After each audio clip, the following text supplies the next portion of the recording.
Ooh, the biggest Pokemon Go event of the year is coming soon, guys. And that is none other than Pokemon Go Fest 2021. So today, I'm going to share with you guys how you guys should play Pokemon Go Fest. So hi to all of you guys. So first things first, let me go ahead and bring my screen up. And I'm going to tell you guys a few things before I show you guys the more important stuff, which is you guys can play Pokemon Go Fest in however you guys want to play, because most importantly is for you guys to have fun, all of us to have fun playing this event. And there's no right or wrong in terms of how you guys intend to play the event itself, because everyone's style of playing the game is different. But more importantly is, the kind of result that you wish to obtain as yourself. So let's go ahead to check it out, man. We're gonna not check it out from here, but from a particular website, and that is none other than leakduck.com. Alright, thank you very much, leakduck for all the information. We're gonna check out under the events section, and I'm gonna put the link in the description down below in the video, so you guys can go ahead to check it out and read all you want. Under the upcoming events, which starts in 1 day and 21 hours and 20 minutes for me, because it starts exactly at 10 a.m. your local time on the 17th of July. So first of all, there are actually two options that you can actually choose to play this particular event. One, you can actually choose not to purchase the ticket. You can still experience the event, but not the full event itself. The second is to actually purchase a $5 United States ticket to actually experience the event completely. So I'm going to share with you guys only the important information, because there's so many things to actually talk about. So first things first, we're going to see the brand new shinies that are available. So we're going to go all the way to the shiny section. You guys can see that there are a handful of new shinies, starting with Wishmer, that will evolve into Loudron and Exploit, and also Chimecho, Audino, which do not have any evolutions, and then Tympole, which can evolve into Palpitoad, which is Trainer Tip's next kind of a most hated Pokemon. Alright, so all those will be the brand new shinies, but I'm not surprised if there will be new shinies available as the day draws closer, or in fact on the start of the event itself. Alright, as for the ticket holders, alright, these are the special ones that you can get: Unown Letter F, Unown Letter G, Throh, and Salt, which are technically regional Pokemon in their shiny forms. Alright, so those are the Pokemon that you want to try to get for the shiny forms. And I will be hunting for shiny Audino, because I want to get more Candy XL for myself, which I will tell you guys later on. But we're going to check out the bonuses that are available. And the bonuses are: Lures will last for 3 hours, half egg hatch distance, and up to 6 special trades per day. So you guys can, coordinate with your friends, whoever that wants to do the special trades. You can trade legendaries or shiny Pokemon. And it lasts for 3 days. So you can trade a total of 18 special trades. However, for me wise, I wouldn't bother too much about it, because I don't normally do special trade with Auntie Gladys or N. Yeah, that's how we roll, man, because we just want to get the Candy XL for the other Pokemon like Gible, like Darumaka, etc. So we won't bother too much about the special trades. Alright, so for the habitats wise, there are actually 4 different habitats, which I'll go through one by one later on, and they will actually change the habitat every hour, which I suppose some of you guys already know. Alright, so during the event, the Pokemon will be attracted to the incense, and there'll be a higher chance to actually get shiny also. Increased chance to get shiny, yeah, if you are a ticket holder. So remember to buy the ticket if you can afford to.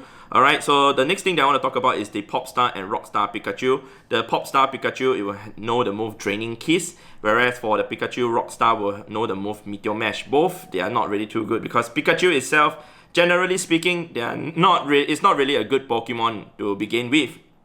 So you can choose whichever you want, but I guess the music, etc. will be different also when you actually choose either one also. So the next one we're going to talk about is actually Gardevoir and Flygon with the Meloetta inspired head. So Meloetta is actually the mythical Pokemon that will be introduced in the Go Fest event itself. So we will be able to get that, and that's what I'll be focusing on for the special research to get Meloetta. And the next one that we want to talk about is actually this portion over here. The Pokemon that you don't select will be attracted to incense during event hours, but it won't be wearing a hat. So what I will recommend to do is to actually choose Flygon with the Meloetta inspired hat, and then subsequently when your incense is still running, you will actually incense out Gardevoir, and you can catch it to get more candies XL. Why Gardevoir you want to get more candies and Candy XL is because it has a Mega Evolution, not just Gardevoir itself, but also Galate. They both share the same candies, the routes candies, so you might want to get more candies for yourself if you are lacking in that. Alright, so the next thing is actually to remember to take snapshots, which I will try and remember to do so to get special research completed, and also taking snapshots for more Gardevoir and Flygon, I suppose so. So okay, we'll get iconic pose for both the Popstar and Rockstar Pikachu when we choose them. So remember to do that. Remember to choose your Pikachu. Remember to do the special research. Yeah, a lot of people sometimes forget to do that also. So another thing that I want to mention is that during the event itself, if you were to evolve Kirlia and Vibrava, which is the evolutions of Routes and Trapinch into Gardevoir and Flygon respectively, they will know their community they move, Synchronize and Earth Power. However, it's not really too big of a deal to not get them because Synchronize and Earth Power for them, they're not really that good, especially both of them. Especially Flygon is not really that good of a Pokemon to use in general, other than maybe for PvP in certain scenarios. So the next one that we'll be talking about that is also important is actually the spawns itself. Alright, so like I said, I won't be going through every single thing. Go ahead to read by yourself if you want to read every single word, man. Okay, so the Pokemon that will be spawning in the wild throughout the day are Pikachu with the hat, Chimecho, Kricketot, and also Audino. So I would actually focus on Audino to get that because Audino is pretty rare in the wild, and I want to get more Candy XL for that because in the future there'll be Mega Audino, though it is not really a good Pokemon. But if you ask me to choose between the four, I definitely will go after Audino. That's for me, but if you want to try and get yourself the other shinies, especially the Chimecho, definitely go for it also. Alright, so the next one we're going to be talking about the habitat. The first habitat that we will be experiencing is actually the jungle habitat, which starts from 10 AM to 11 AM, subsequently from 2 PM to 3 PM also. So, yeah, the Pokemon that we want to focus on among all this, alright, is actually just Froakie. Why Froakie is because Froakie in the future might get Ash Greninja, which is a good Pokemon. Definitely it is the number 1 dark and water type Pokemon. Yeah, number 1 dark and water type Pokemon, yeah. So you might want to get more candies and Candy XL for yourself. As for Apom and Scyther, yeah. Scyther wise, you can still get some candies for yourself because there will be Mega Scizor in the future. As for the incensed ones, I can't really ask you to go after them because they are all incensed and based on luck. Whereas the wild spawns, you can still use the sighting of the map to actually find the Froakies or whatsoever from the Pokestops. Okay, so the next hour from 11 AM to 12 PM is the desert habitat, which spawns, Skarmory, Shieldon, Hippopotas. Alright, for Skarmory and Shieldon wise, if you play PvP, especially for the Great League and Ultra League, you may want to try and get yourself, those two Pokemon. Skarmory wise is good for the Great League. You need Candy XL for the Ultra League, and of course you need a Hundo for the Ultra League. For Shieldon wise, Bastiodon is good for the Great League. You need Candy XL because right now, last time we couldn't get Candy XL, right? And level 40 was the max. It's not going to be good in the Ultra League, but you still can get it. For Shieldon wise, to Bastiodon. Hippopotas, you can get Hippowdon, but Hippowdon, you do not need Candy XL for Great League or Ultra League. You need Candy XL only for the Master League. However, I'm not too sure if it's going to be that viable in the Master League. But with the new moves that they have, maybe it is. As for the Incense, the Pokemon, those are the ones that will be spawning. I would definitely ask you guys to focus on a Tyranitar, but since it's Incense, you guys have no choice. But, of course, to catch Tyranitar to get more Candy XLs because it's guaranteed 2 Candy XL for third stage evolution Pokemon. The next hour, though, from 12 PM to 1 PM, that is the Ocean Beach Habitat. Alright, so you will have Dratini, Swablu, Amololola, and all those Incense Pokemon. The Pokemon that I would recommend you guys to focus on is actually Dratini.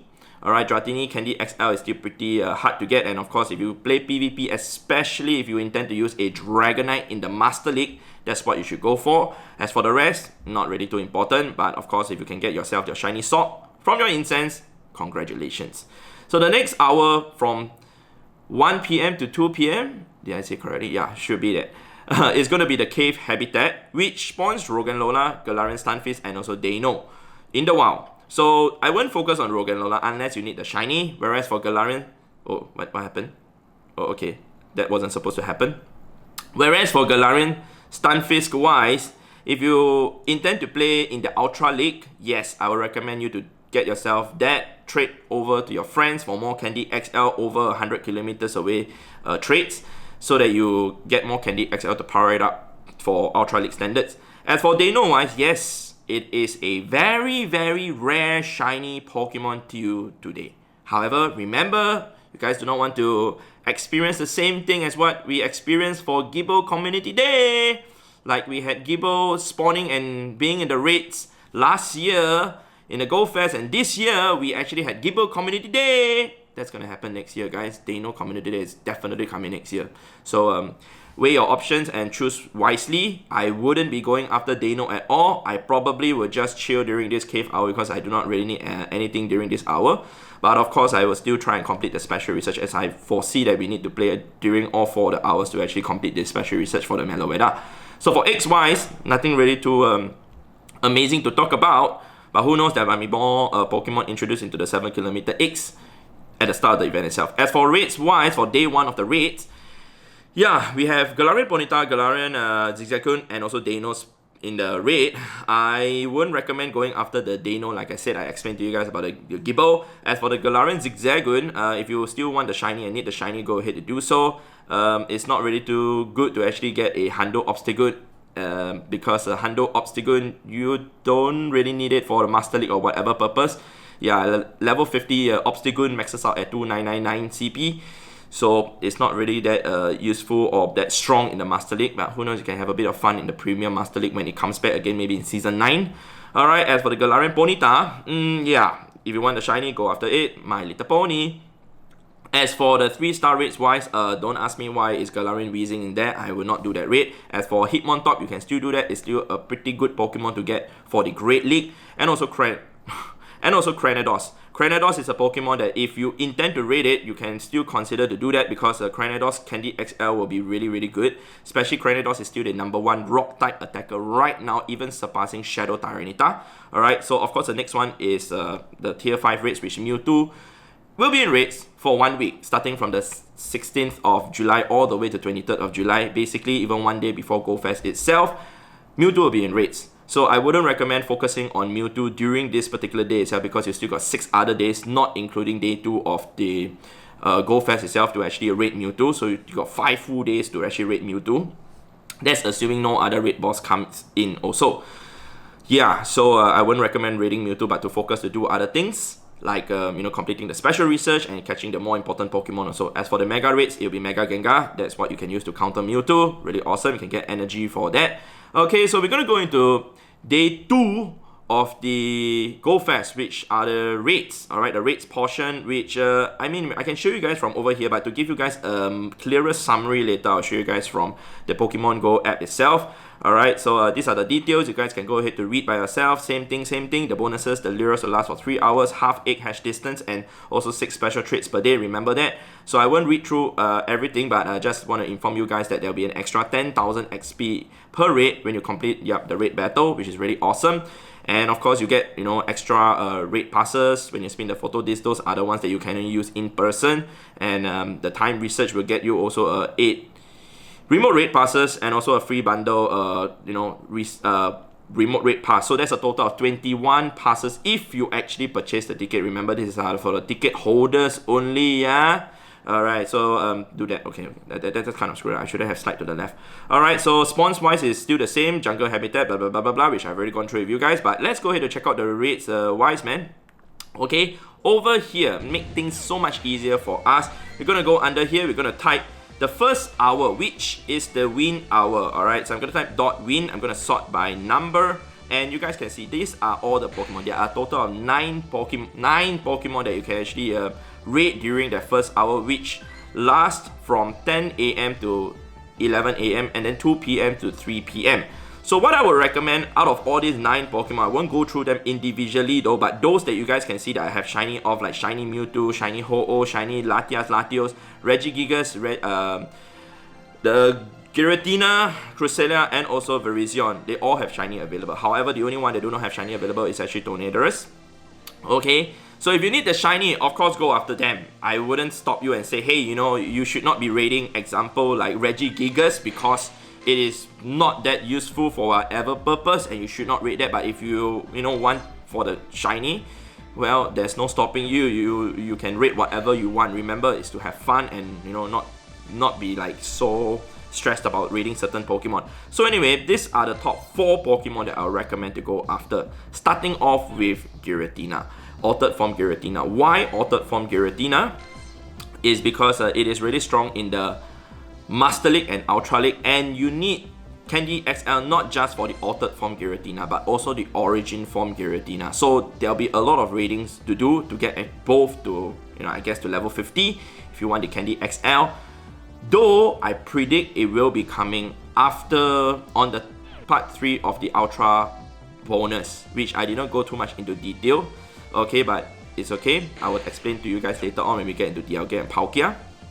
Okay, so let's go ahead and check out the second Pokemon. It's actually Ho-Oh, which I recommend for PvP also. It's really strong and they're shiny available. The next one is actually Latios and Latias. Why? Because they have Mega Forms.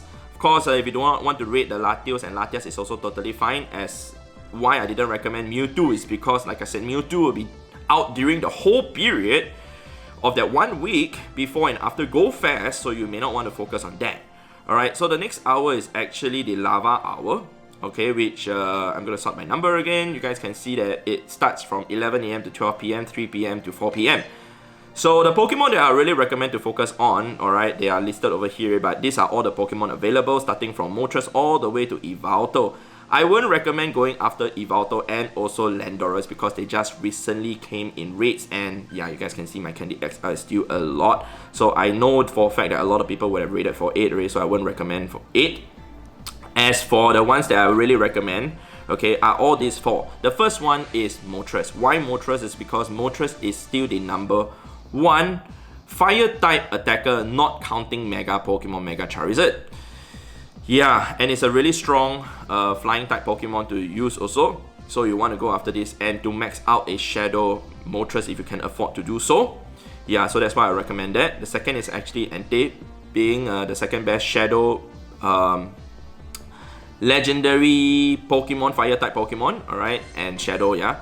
So the third one is actually Groudon. I know a lot of people will probably go after Groudon more than Moltres and also Entei. I understand that because Groudon is really strong. However, I foresee that Groudon and Kyogre will be coming back really soon. So you don't really need to focus on that right now. Whereas when it's back, you can actually focus on it more. For Reshiram wise, I put it as number 4 during this hour because I also foresee that Reshiram and Zekrom will be back soon in their shiny forms, maybe in next year, I guess. So just be a little bit patient about that. Alright, so the next hour after the Lava Hour is actually the Frost Hour, which I'll put under the number again, right? Okay, cool. So the first one is, you know, Articuno. Then after that, all the way down to Kyurem. Okay, so during this hour, it's from 12 PM to 1 PM, 4 PM to 5 PM. Yeah, okay, correct. And then I would recommend to go after some of the Pokemon. There are 4 of them I'll still recommend again. As for the Lake Trios wise, if you guys want to obtain the other ones that are not in your region, it is not possible unless you get rate invites from your friends from that region itself. So I will be getting, you know, Uxie units spawning in my region. Whereas if you are living in Europe, you will actually get Mesprit. If you are living in America area, you will actually get a Zelf. So are they useful for any purpose? Not really. That's why I'm not going to talk about them under this portion over here. Which Pokemon you guys should go after during this hour. If you play PvP, the number 1 Pokemon that you want to go after is actually Lugia to get Candy XL off. It's really strong in the Master League. It's rank 2 after Melmetal, if I remember correctly, or rank 1. I can't really remember. Sometimes it changes also. The second one is actually Kyogre. Why Kyogre is actually a very strong PvP and also PvE Pokemon to use. Yep, go after that. And the third Pokemon is Palkia, which is also for PvP purpose. It's not really good for PvE, other than for certain situations, alright, where it double resists fire. And the last one is Articuno, which I would think is really not necessary because for PvP wise, also Articuno isn't too useful in a lot of situations, but still usable. I still feel like the Mamoswine is still stronger in the Master League especially. And the last hour is the hang on, let me see. Yeah, the Thunder Hour, guys. Alright, so we are on the last hour right now, and you guys can see the Thunder Hour starts from 1 p.m. to 2 p.m. and then subsequently from 5 p.m. to 6 p.m. Okay, so the thing is, these are the Pokemon that are available starting from Zapdos all the way to Xerneas. And I would not recommend going after Pokemon like Xerneas, alright, because it just recently came, right? And also Thundurus, it also recently came, so I wouldn't recommend going after those. Whereas what are the ones that you want to go after? Well, let's go ahead and check it out over here. Yeah, so these are the ones that you want to go after. Starting off with Raikou, and then after that with Zapdos, and then Zekrom, and then Dialga. So why I actually rank it like this? A lot of you guys will be saying, hey, why don't you Dialga be ranked as number 1? Because it's really strong in PvP. Well, the answer is very simple. Dialga and Palkia will be coming in raids after GoFest, assuming we unlock the Ultra Unlock. Alright, we complete the global challenge, which will then allow us to raid for Palkia and Dialga for roughly 11 days each. We will have 11 days of Palkia, have a 3 days break, and then have 11 days of Dialga. I think it's Dialga first, right? Yeah, Dialga first because it's time, and then it's Palkia second because it's space. And then we'll have 3 days of rest again before question mark comes. Alright, and that I presume is going to be Giratina. If you guys do not know what I'm talking about, well, let's just go ahead to dive deeper into it, okay? We're going to go all the way back here again, all the way to this, under this section, Unlock. Alright, so if you guys read through this part, right, there's actually time, space, and question mark. If you guys ask me what's the question mark, I'll tell you there are also 3 question marks on my head right now. But I'm guessing it's Giratina. So time actually is linked to Dialga, space linked to Palkia, and the question mark, I guess it's linked to Giratina. So all those 3 Pokemon, they'll be back in raids. So you not necessarily need to raid after them so hard. But Giratina, why I recommend them to be raided during GoFest itself is because, like I said, it has 2 forms, Altered and Origin. So it's going to be quite tough. And who knows? During this period, the question mark, it could just come out the Origin form and not the Altered form. That's when, if you want to try to get the Altered form, which I want to get, because I do not have a handle for the Altered form Giratina, you may not have a chance to get it during this Ultra Unlock Part 3. That's what I think may happen. Alright, a lot of people are speculating and saying that it's Arceus, but I don't foresee that. If you actually read the story and whatsoever, Arceus actually have Palkia and Dialga controlling the space and time, and it actually banished Giratina into like the underworld where space and time does not exist. So the question mark to me, it kind of indicates that Giratina is coming, and then maybe when trouble arises from Giratina being in raids for a while, that's when maybe Arceus will come to the rescue. And then maybe there's a chance for us to catch Arceus. That's my guess. Yeah, I mean, like, it kind of doesn't make sense if Arceus suddenly just dropped by without Giratina being in the house, right? That's what I think. Alright, so I think that is all that I have to tell you guys in terms of what you guys could possibly go after for the GoFest 2021. I know it's a pretty long video, but I decided to consolidate both days, day 1 and day 2 together, and give you guys the most up-to-date information. That's why I waited to this last moment in a way, because tomorrow is going to be Mewtwo raid day and I wouldn't have the time to actually work on this video, so I decided to do it 2 days before the GoFest event itself. So hopefully you guys have found this video a bit helpful and you guys will have a better idea in terms of how you guys should play GoFest itself. But ultimately, like I said, it's still all up to you how you guys want to play. If you guys just want to play for 5 minutes, just catching 1 Pokemon, that's up to you. If you guys don't even want to do a single raid at all, that's also up to you. If you guys want to do Registeels, Regirock, Regice raids just for the shinies, or in fact you guys want to get hundos for that, that's also up to you. There's no right or wrong. There's only outcome and the results that you obtain. Alright, so with that said, I'd like to thank you guys for watching, and I will see you guys in the next episode, in the next video, especially for GoFest 2021. Super duper excited for it, and I have plans on how to play it already with Auntie Gladys and Anne, and we have discussed thoroughly on how we should play it. We will play it, and we are definitely gonna, you know, have some fun raiding all the legendaries together. all the legendaries. Stay tuned for a video on that also. Alright, so goodbye, goodbye, goodbye!